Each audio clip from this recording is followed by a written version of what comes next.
And welcome to the Michael Zehr Show. Today is Friday, June 2nd.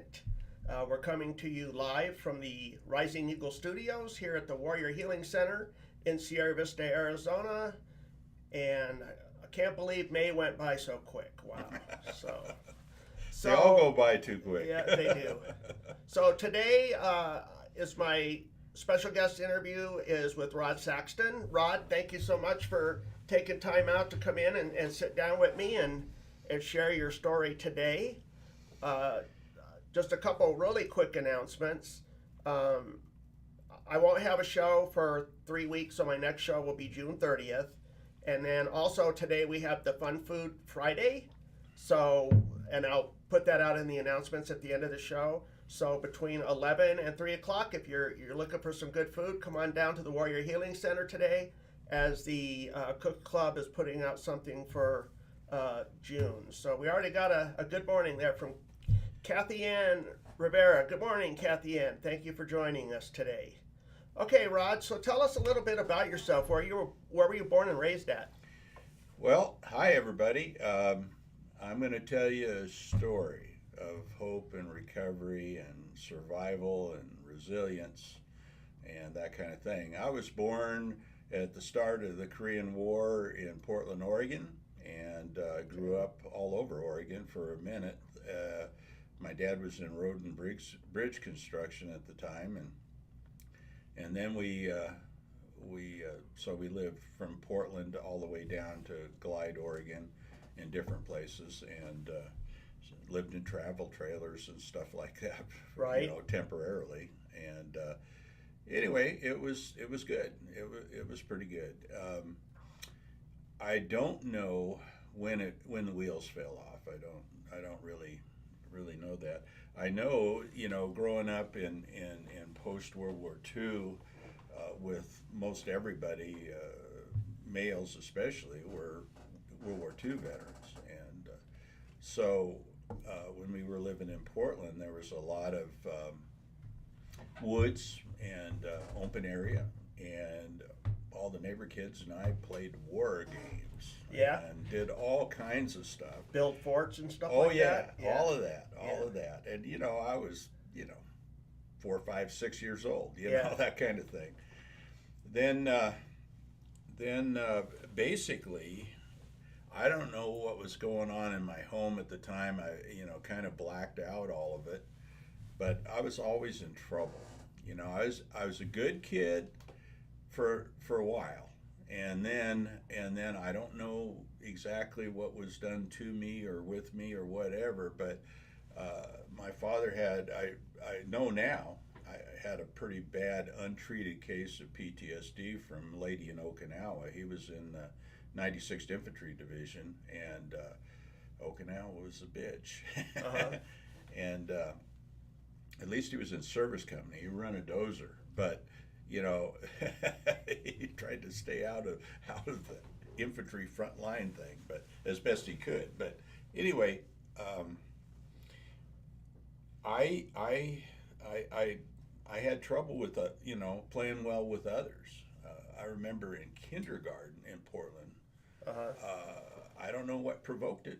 Well, at that's all. awfully young to be able to remember that far back. Well, That's good. I don't know what provoked it, Uh-huh. but I got up from my chair, went to the back of the room when other kids were coming in from recess, and slugged this kid.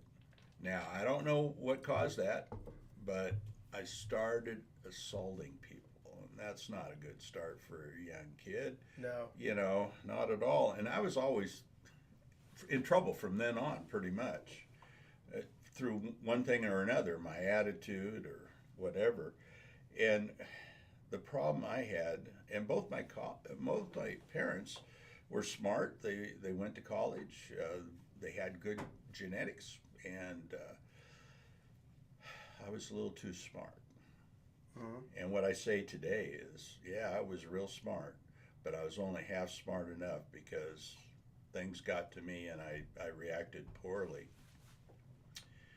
Anyway, we finally, when I was about 8, a little over 8 years old, we bought a ranch in Beaver Creek, Oregon, and we had 240 acres. Wow. 55 Hereford cows and sheep, and occasionally hogs, and I raised rabbits. We had a quarter-acre garden, and we had wild game. I shot lots of quail. Sounds like paradise. Dinner. Well, yeah, and it took me till just a couple of years ago, because my family history is not good. But what I say today is I had a 50-50 childhood. 50% was really, really traumatic, and 50% was just excellent. Uh-huh. I haven't had as many good meals since, from growing up on that ranch. Man, we ate well.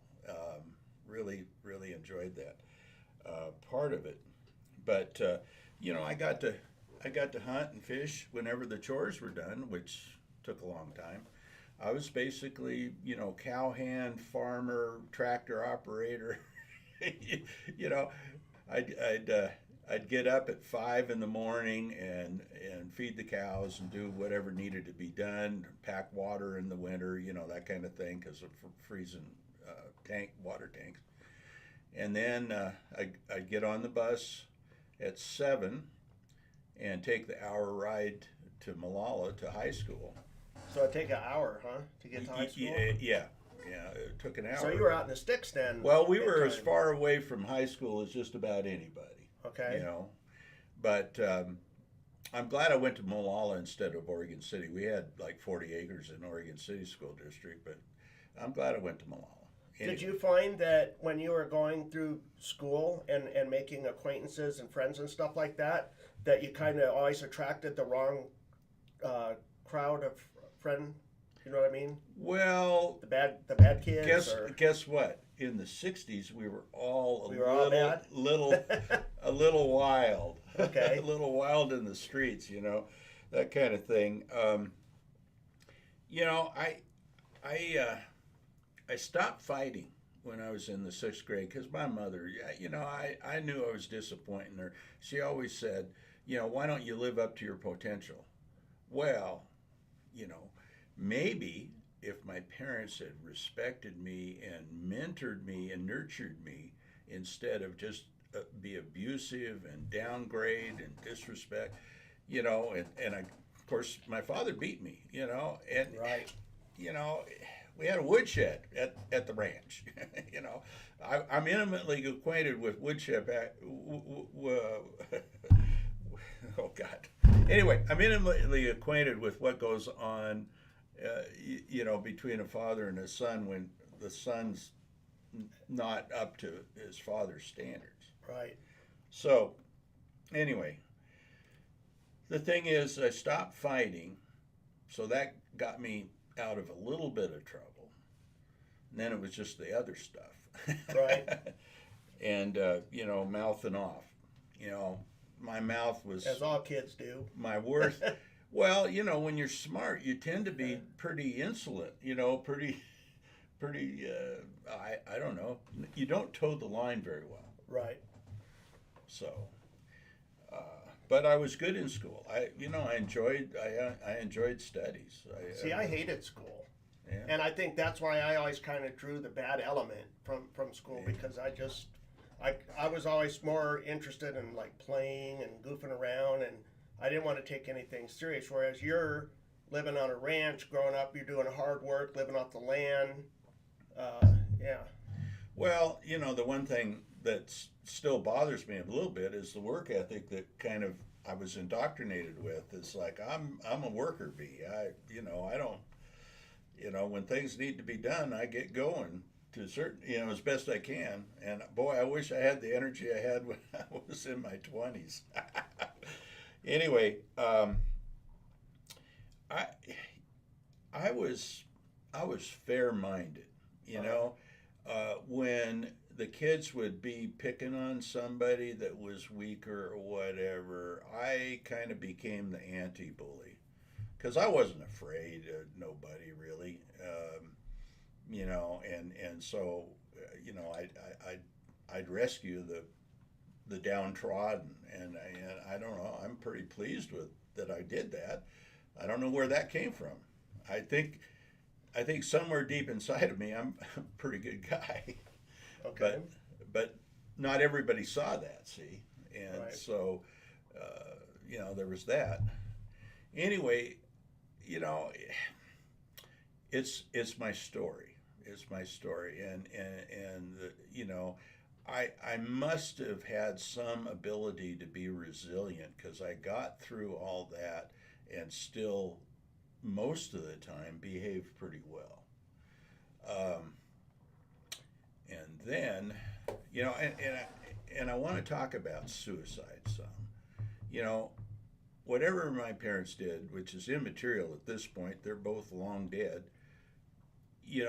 I was suicidal. I really was. Before you went in the military? Oh God, yeah. Okay. Yeah. Okay. It was.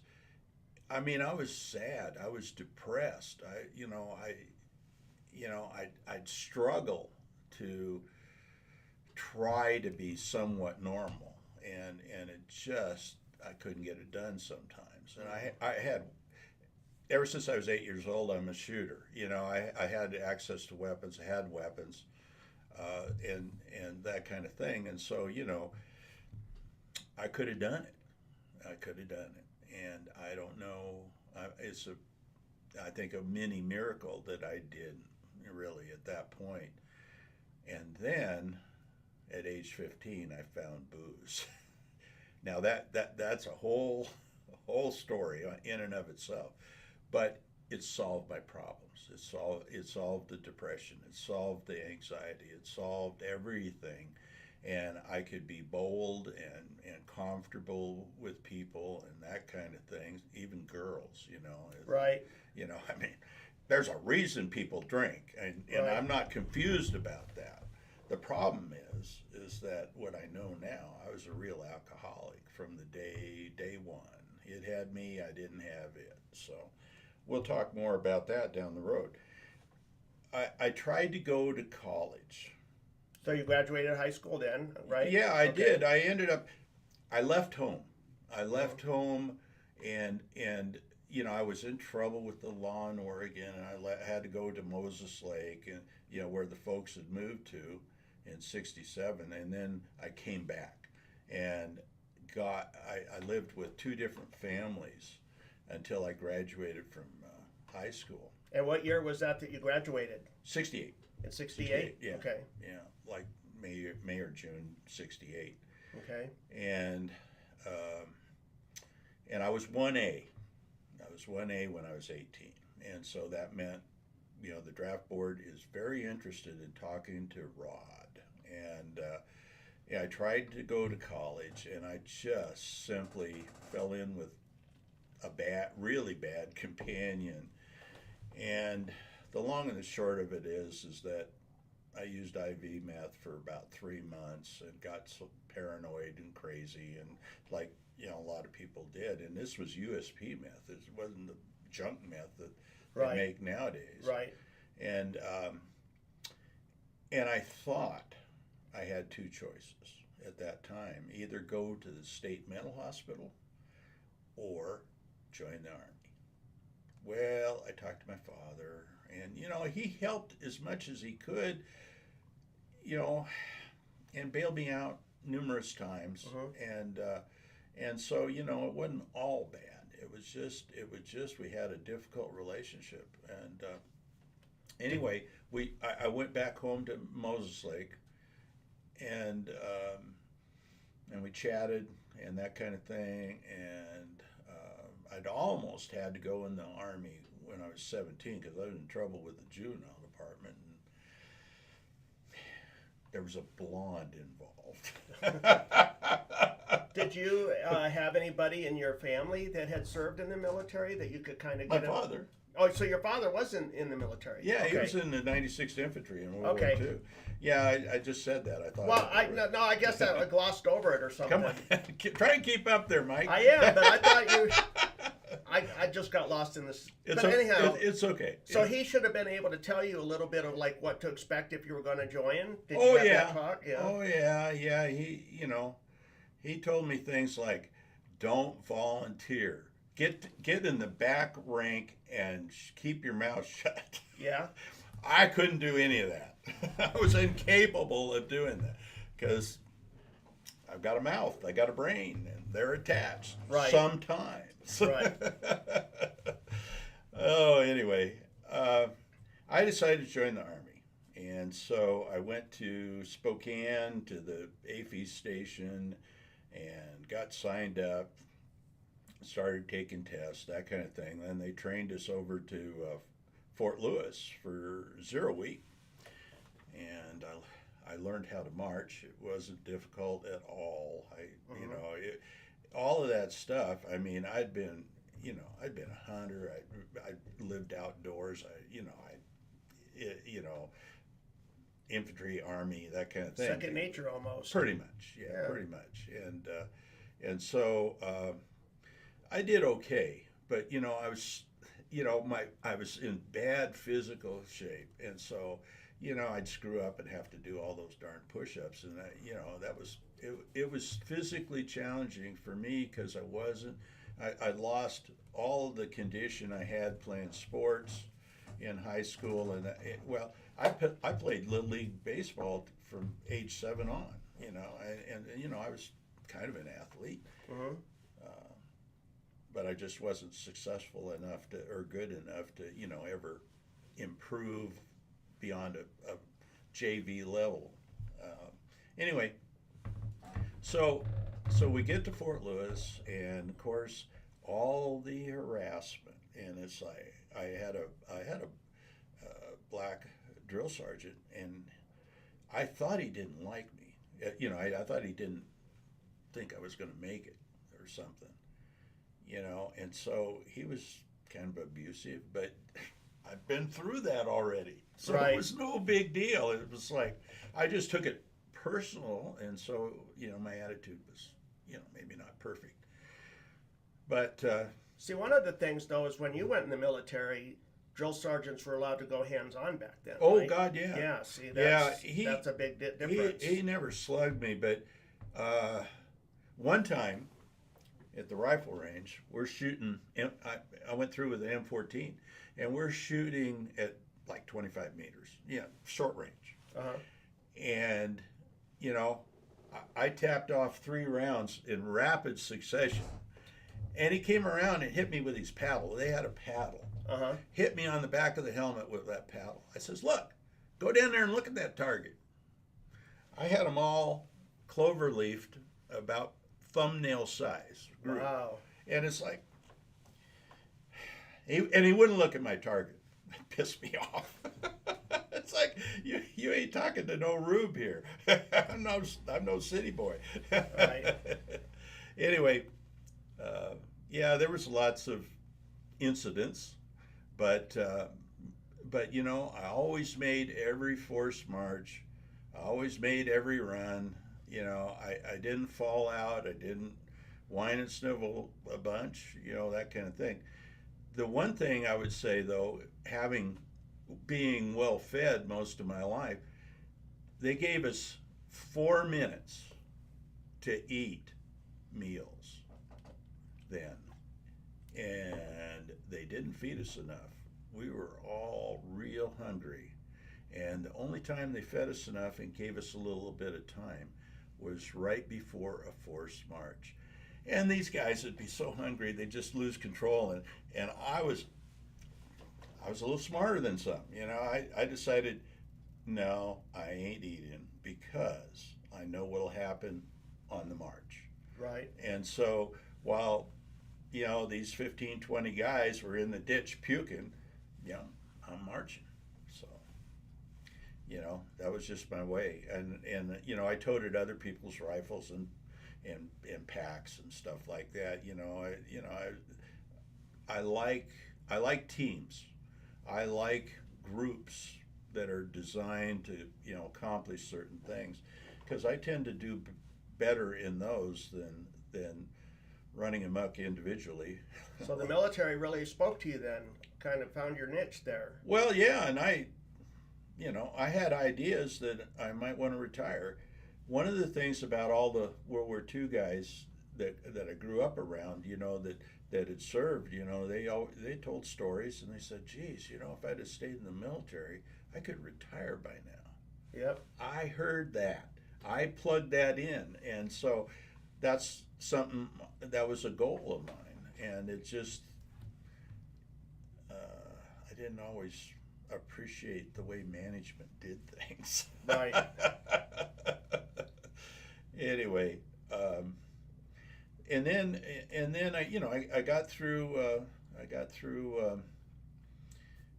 that, and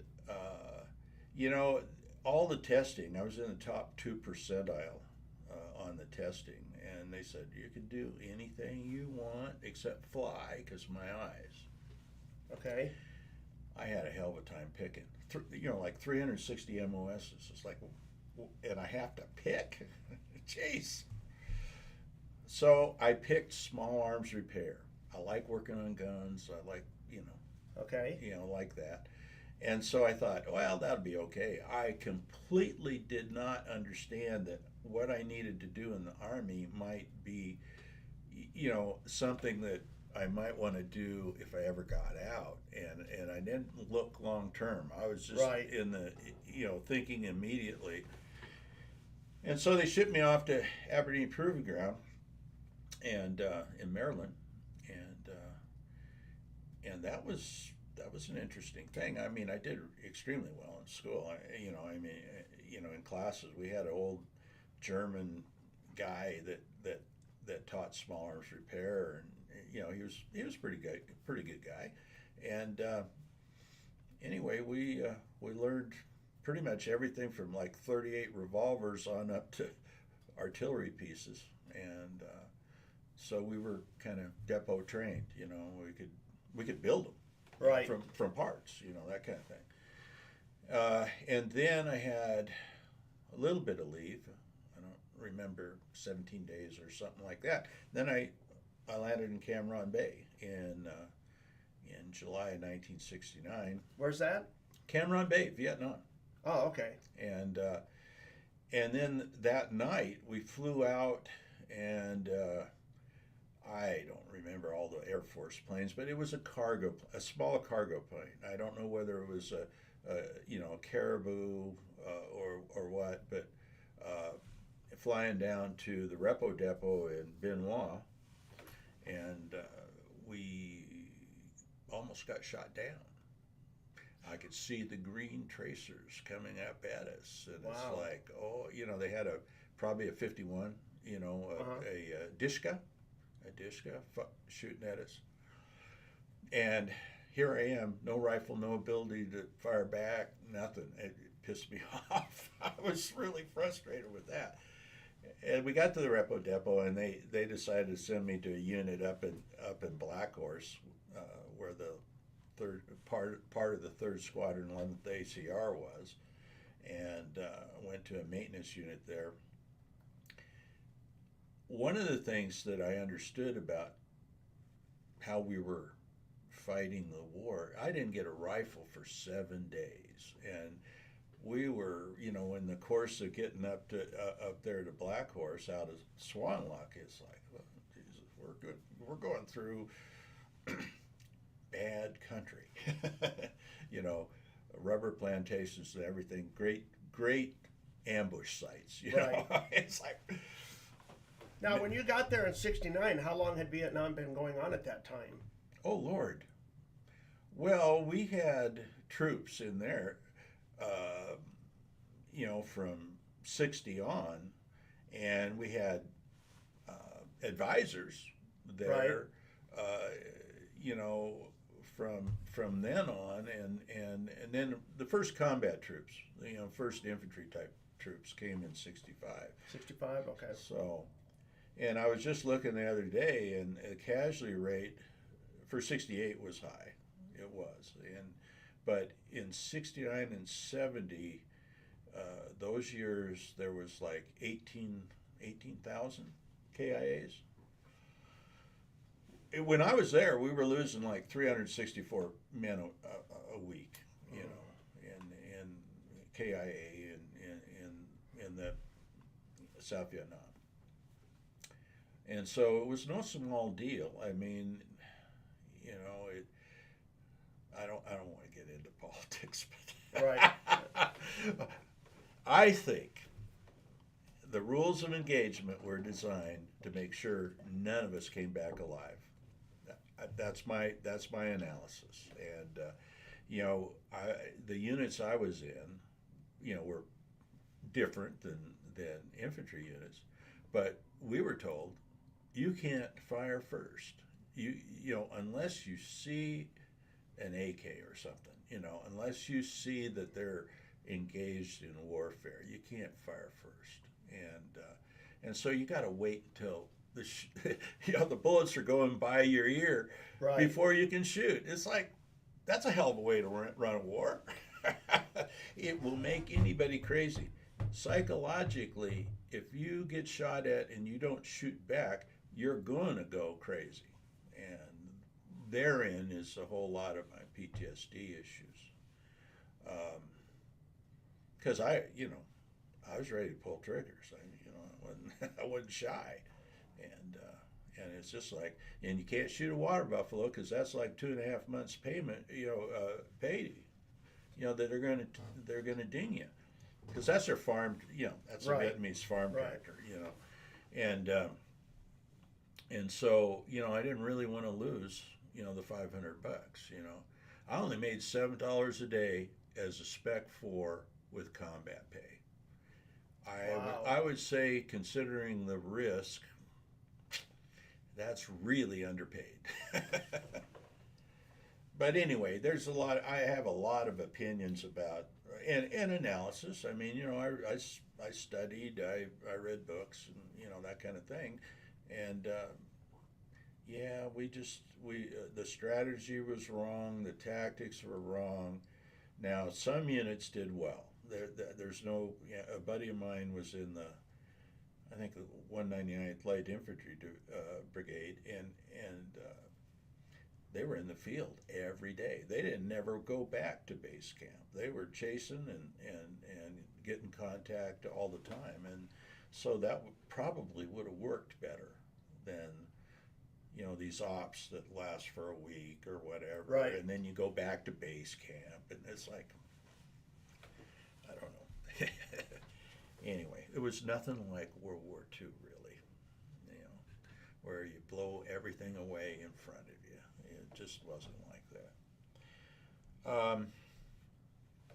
Because of my resistance to the boredom of being trapped in a base camp, I tried to volunteer for a combat assignment. So many times, at one time they threatened to evac me to Saigon for a mental health evaluation. Well, no, this is boring, I want to do something different. You know, I'm sure were a lot of infantry people that would have been glad to trade places with me. But I was just trapped, and trapped as a Spec 4. You know, it's funny. I did a total of 27 years in uniform, and I never got an ARCO 15. Deserved many of them, but I don't know. I don't know why. You know, just don't know why. Maybe you had good senior leadership. No, not No? likely. No. I think I provided because I was a good worker. Right. You know, They didn't want to lose that. Yeah. Well, I had a good attitude. I wanted to win the war. What the hell? I mean, you know, I'm overdosed on John Wayne movies. I'll admit that freely. Anyway, the thing is, so I was trapped in this MOS and trapped at my grade, and you know, I had so much more to give. You know, when I took all those tests, they wanted to send me to West Point Preparatory School. Well, I didn't think of myself as an engineer, so yeah. And like I say, I had, you know, self-esteem problems, that kind of thing, from my upbringing, and it just, you know, I didn't, volunteer for that. So How long were you in Vietnam for? one tour. I was so frustrated with what we were doing, and that I just took my toys and went home. And anyway, I want to say that the first unit, me and the company commander did not get along. He was a West Point ordnance officer, and he was just a knucklehead. But I made him a believer. When I stitched about 6 rounds of automatic M14 fire above his head. He was driving a tank. He was drunk, and he was driving an M48 tank where I was guarding, and he wouldn't stop. So I went from the hip.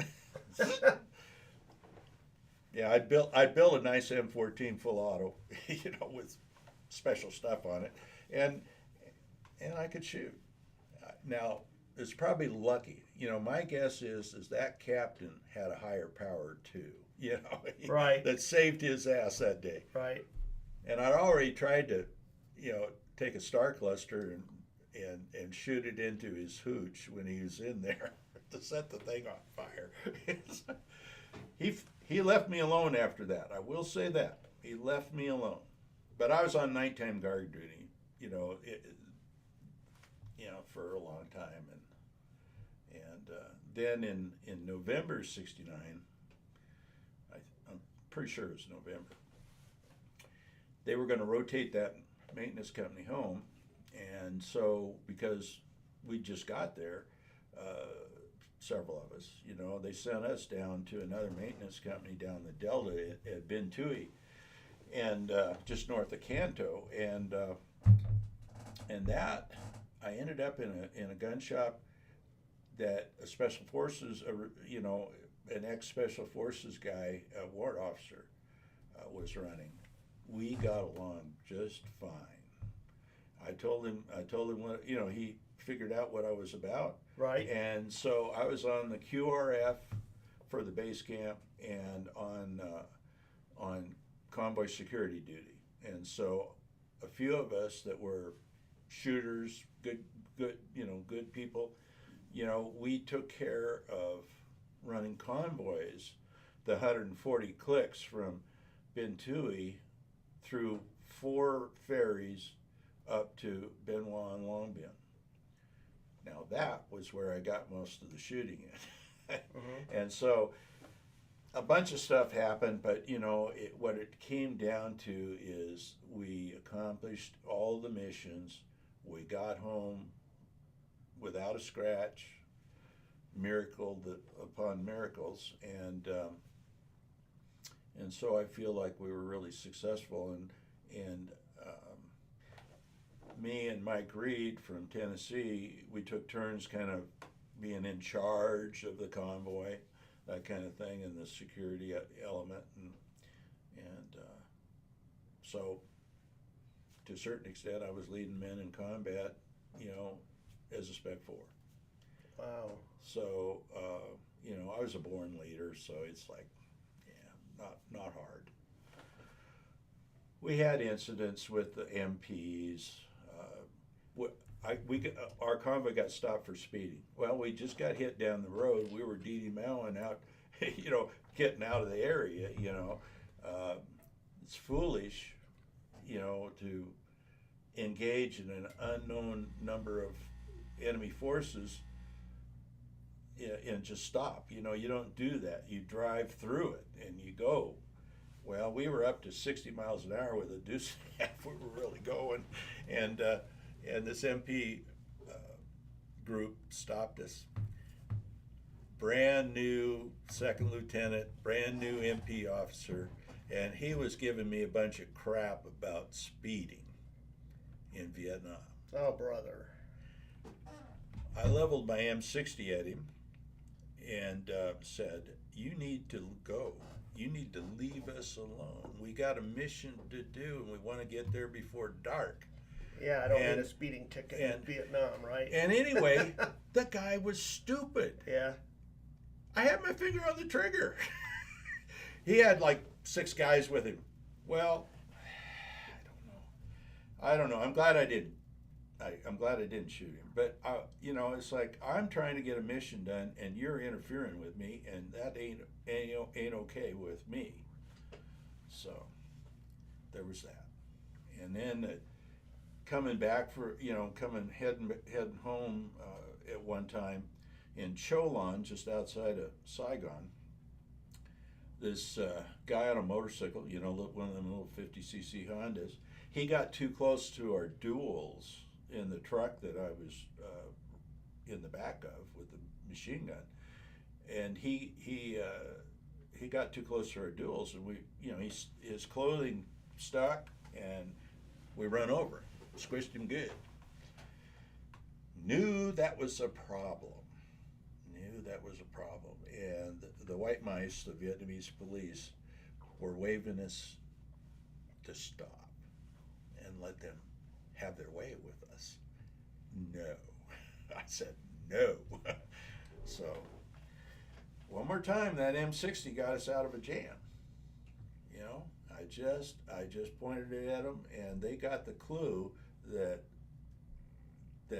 we weren't going to stop, and they chose not to chase us because, you know, they had a sense of survival and a higher power too. Fun times. I had a lot of resentments over the Army and the way we did things in Vietnam, and couple things that I'd done, you know, because you lose your mind sometimes. You just lose your mind. You lose control, and while you may want to be, you know, really well disciplined and all that, you know, it's like the emotions get the best of you, and you do stuff that you have to live with. And I you know, almost everybody I know has got that kind of problems, you know, whatever it was. But I would say that with a couple of exceptions, I served well and did my duty, and I was an asset to my unit. When you left Vietnam, how many, looking back on your career, you said 27 total years? Yeah. And you retired at what rank? Sergeant First Class. Sergeant First Class. So looking back over all your service that you've had, do you have like a favorite duty assignment or anything that kind of sticks out? Oh, yeah, good question, Mike. About 1980. I was in the Oregon Guard and needed to find a new home, and I went to Woodburn, Oregon, to the Cav outfit down there, and they made me a Cavalry Scout section leader. And what's that? Well, because cavalry isn't that's like infantry, right? And yeah, I mean, you know, it basically what you do is you screen ahead of the main unit. You're scouting. Okay. You're okay. You're trying to assess where the enemy is, what their strength is. You know, I can't remember all the letters of SITREP, but you Right. go through that, and you tell the commander what's out in front of you. And I had about 3 Jeeps and about 9 men, and we just had a ball.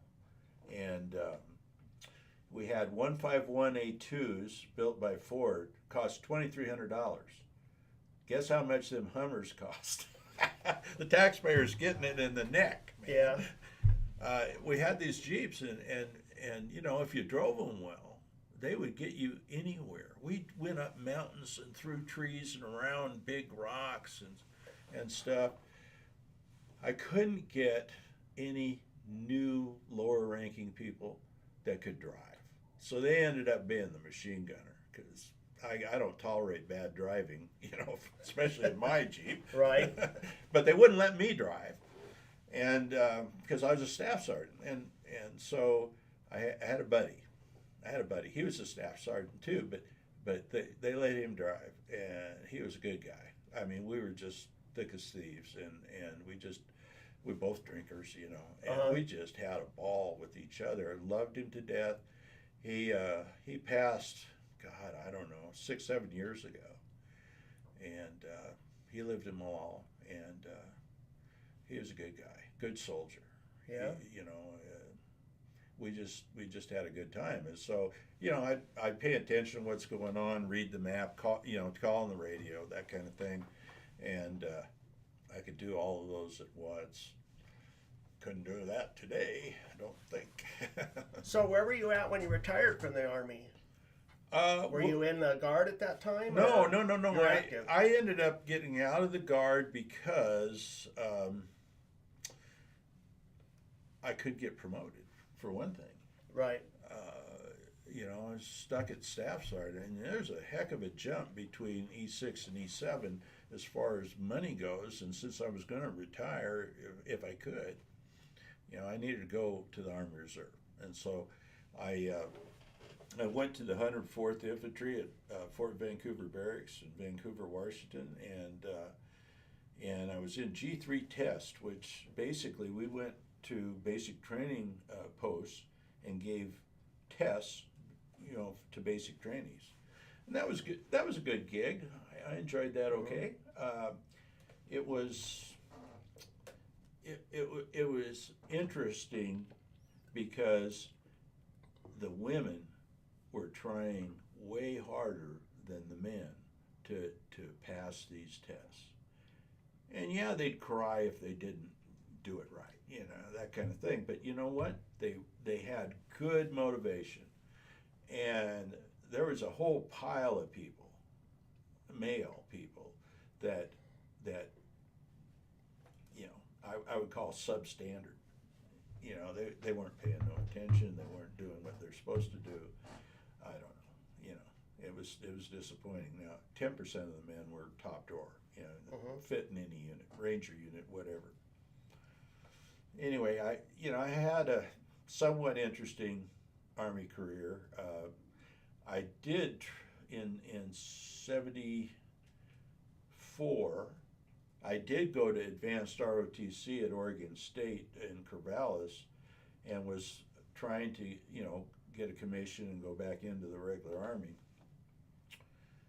And my drinking got me in trouble. And the colonel says, Saxon, I would love to commission you if we were in a war. Yes, and I'd be willing to serve under you in combat, but your drinking is unacceptable. Well, let's talk about that for a minute. You had mentioned earlier that at 15, right, that you had first fell in love with or started drinking. Yeah. So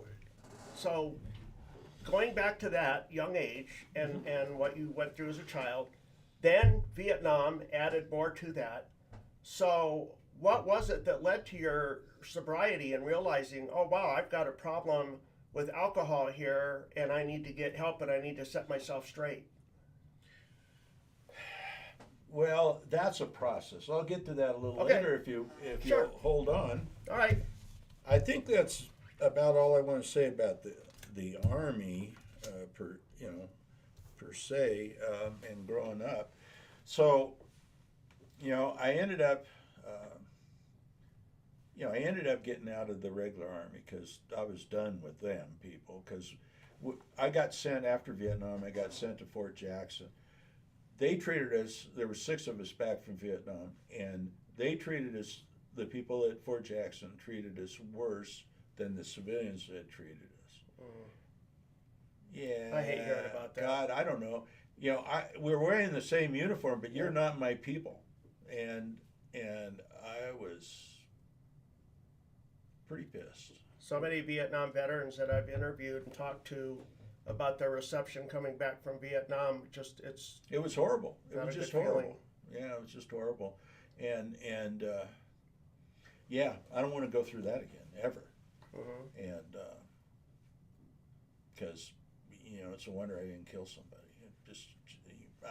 I have plenty of stories, but I can't get them all in today. Shoot, wow, we're almost, we got to get to the real meat and potatoes here. Yeah, that's. How did that happen? Okay. Well, here's the thing. Alcoholism is a terminal. In other words, once you're alcoholic, you'll always be an alcoholic. And it's progressive. It gets worse over time. And so even if a person doesn't take drugs, it takes about 20 years of alcoholism to really get somebody beat up enough to where they'll do what it takes to get sober. What are some of the signs to look for to see if you're an alcoholic? Well, the first thing is loss of control. I mean, that's it. See, I couldn't control how much I drank. Okay. I'd take one drink, and most of the time it would be blackout, pass out, or arrest. That was how bad I was. Okay. And so,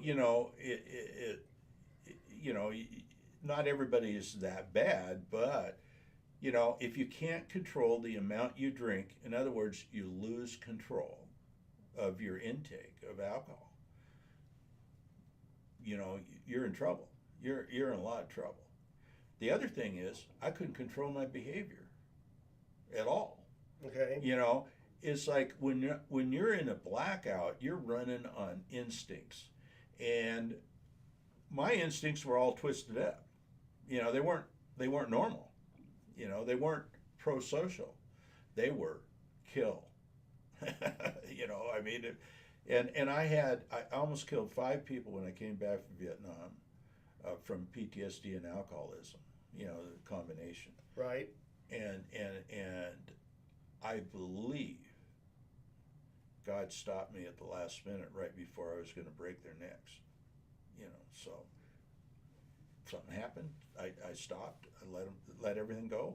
I was never arrested, but that's attempted murder. I mean, basically. And so I had a lot of trouble.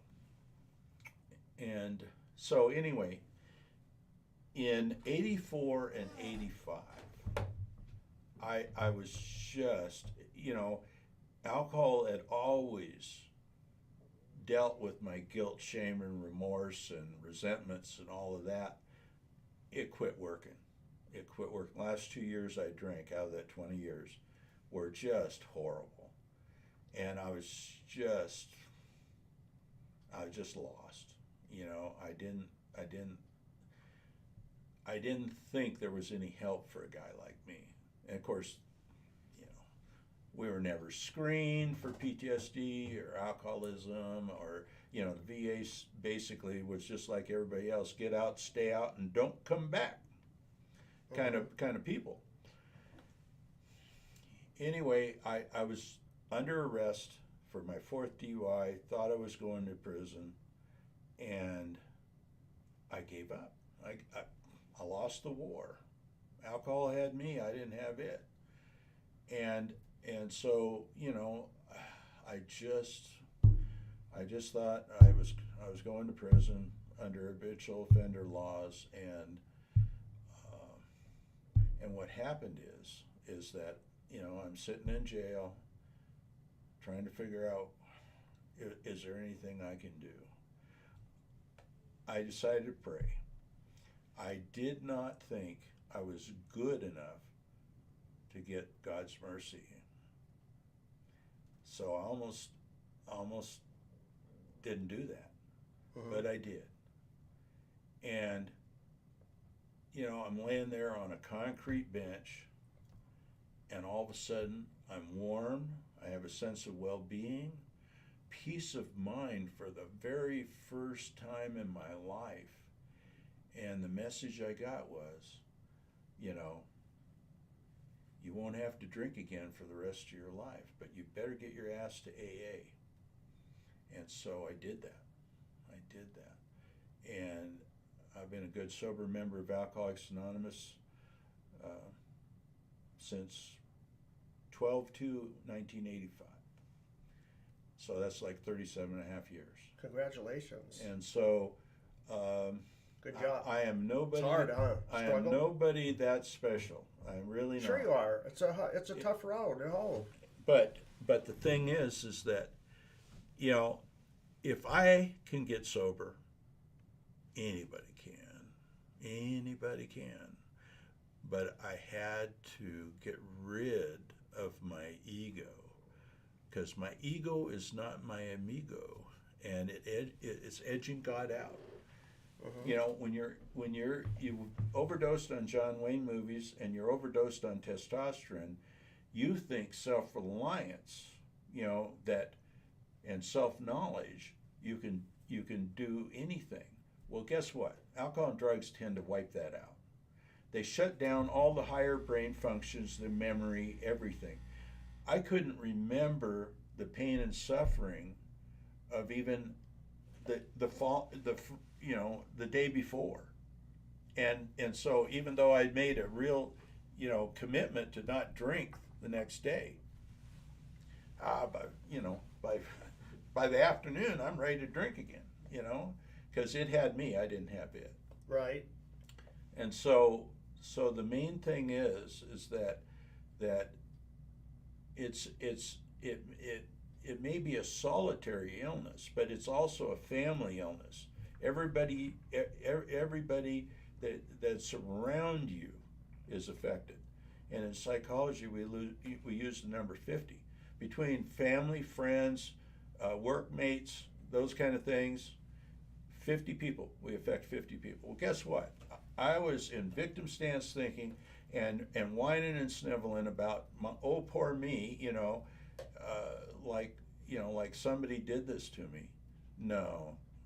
I found out by working the steps that I did it to me. I voluntarily put myself in positions where I was going to be harmed, just like I was as a child. You know, that's no way to live. I've had I call it my great adventure. So I've been sober over half my life. I'm 72 now. And almost 73 actually, end of July. But, you know, I've been able to make amends for everything I've done in the past.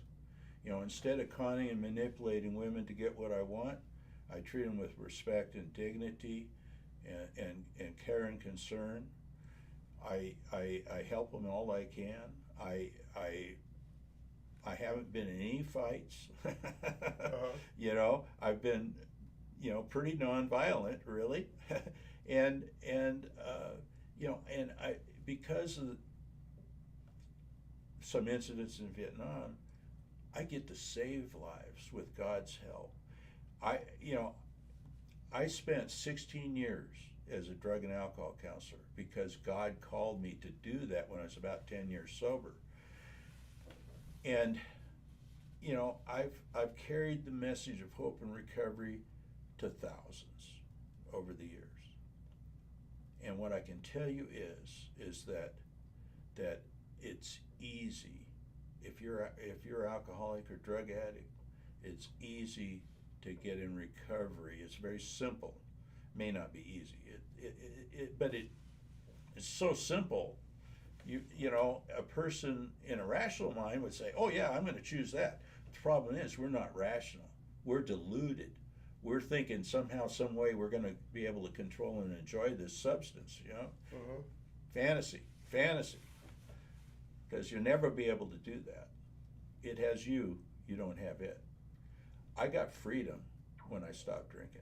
Freedom from alcohol, but freedom to grow and prosper and mature and hopefully get a little wise to where I could help others. I am so grateful for the opportunity. I am a grateful alcoholic because it forced me, because I'm alcoholic, it forced me to decide, do you live or do you die? What do you choose? And then what if you choose life, what are you going to do about your problems? Well, you're going to find a solution through the help of others. And so we've got a really good recovery group down here at the Serenity Center down here off of Highway 92. A bunch of wonderful people. A lot of them are veterans like myself. A lot of them. You know, whether they're retirees or just veterans, but You know, it's like when we were in the Army, you know, drinking was tolerated, maybe even promoted. Well, yeah, and so if you end up, you know, the 18% or whatever it is that's going to be alcoholic, if you're one of those, you might want to try to come down and join us, and hopefully we'll be able to help you get your way out of the hole. What do they do? Do they just show up, or do they have to call a phone number or Nope. website? Just or how show does that up. work? Just show up. We've got meetings. You know, if you go to, if you Google AA meetings in Sierra Vista, you know you'll find the meetings I'm talking to. You know, there's other meetings in town. Right. The Serenity House, though, is right next to what used to be soul food therapy. Right, and it's Right going to there. get, and it's going to be a barbecue place. Yeah. You know, and yeah, it's the Serenity Club, but you know, is the name of it. But we have. I go to the noon meeting because I'm retired and I like to break up the day, and I go to the noon meeting, and we normally have somewhere between 5 and 20 people or so. You know, come. And they meet every day? Every day except Sunday. Okay. The Sunday meeting is at 8 a.m. Okay. You know, but we've got multiple groups that have meetings in there, and so we have meetings every day down there, and it's not that far. And if you get to a meeting, you know, if you can get a ride to the meeting, I can assure you, you get a ride back home. You know, we're not going to leave anybody stranded. And if you get some phone numbers, you know, then you can call us when you're contemplating taking the next drink, and maybe we can talk you out of it. You know, and but you know what the difference between people in AA is that some of us want it bad enough to do anything that's necessary. And then there's others that just don't have the gumption to go all in. Well, I was all in Vietnam. I was all in when I parachuted. You know, I've been all in a number of things in my life, but I'm definitely all in to recovery. I like being sober. You know, maybe I'm not in my right mind, but I'm in a rational mind, I'm in a logical mind, and I can make better decisions for myself. Right. And so it's really important to decide what you want out of life. You know, I was completely bankrupt, mentally, emotionally, spiritually, physically, when I got sober, and I have a wonderful life now. I've got to do things that were just really healing for me and the people I worked with, and yet at least 5 of them have died of their illness. I mean, this thing is fatal. You know, you want to go to the bitter end. I mean, you know, that's your choice, but why?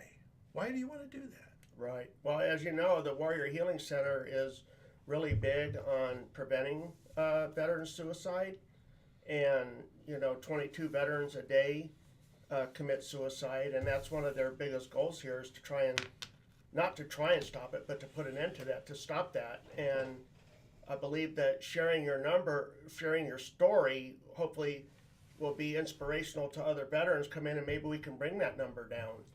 Well, I was darn sure suicidal when I, you know, that last couple of years, because I was in pain. And Travis said, "Thanks for sharing your story." Oh yeah. Anyway, the thing is that I'm not really in any pain anymore. Physical pain maybe, but mental, emotional, and spiritual, I haven't been in any pain for a long time. The 12 steps of recovery introduced me to Rod, who Rod really was. What were the underlying causes and conditions of my problems? And I saw that I did it to me. it's like my brain was out to kill my body, forgetting it needed the transportation. Anyway, you know, I had, I, I'm on my third wife. She's an Air Force veteran, a medic. You know, she was in from 70 to 74.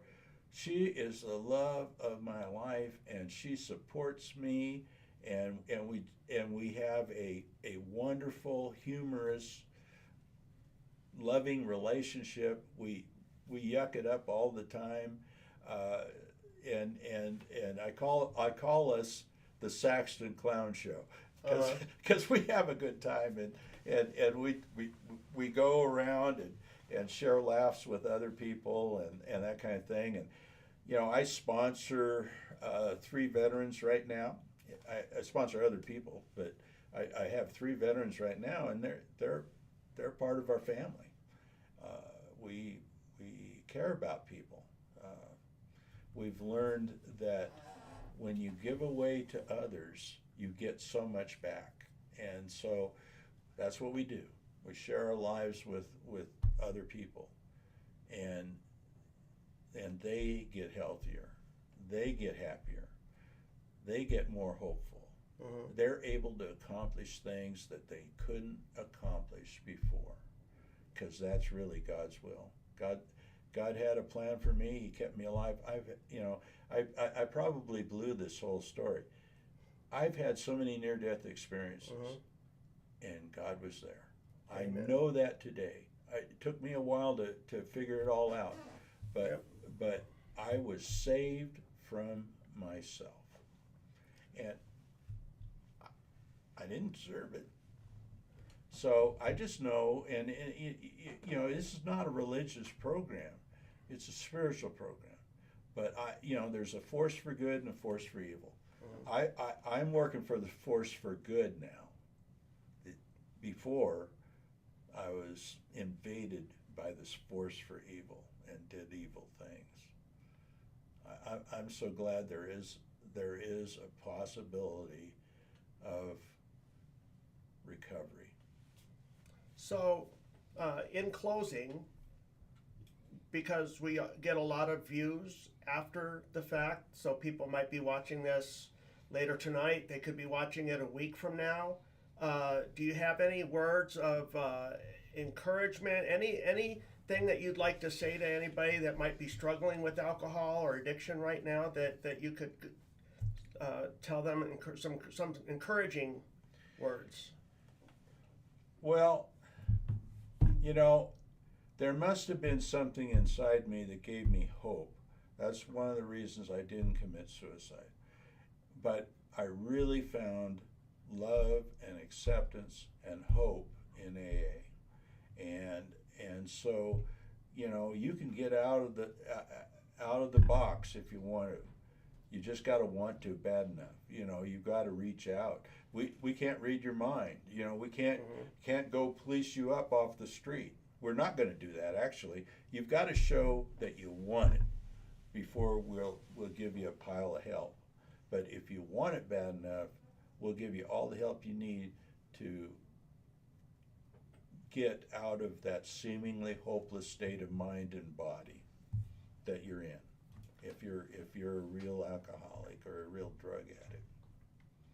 God bless you all and have a wonderful day. Rod, thank you so much for sharing your story. I got a few quick announcements here. Again, that's Rod Saxton, and if you want more information on AA, just put it down here in the comments of the live stream, and we do go back and we do check for comments, and we would be happy to direct you towards the resources that you might need, or come in here to the Warrior Healing Center, get registered. They have a lot of support programs here as well for PTSD. And again, the beginning for recovery starts with, you know, realizing that you have a problem and that you want to take responsibility and be better, you know. And so some of our events that we have going on here at the Warrior Healing Center, like I mentioned earlier at the top of the show today, we have Fun Food Friday that starts at 11 o'clock. and it goes till 1,400 hours. I said 1,500 hours. It goes to 1,400 hours. So that's Fun Food Friday today. Also, we have the 5 Treasures of Qigong. That'll be on Monday, June 5th. And that starts at 17:30 going to 18:30 here at the Warrior Healing Center. Also on Monday, June 5th, we have Team RWB. Their meeting is going to be at the Sierra Vista Public Library. And that starts at 1800 and goes to 1950. Also Monday, June 5th, we have the Scottish American Military Society. Their monthly meeting will be here at the Warrior Healing Center in the main conference room, and that starts at 18:30 and goes to 2000. On Tuesday, June 6th, we have the Women's Domestic Violence Support Group.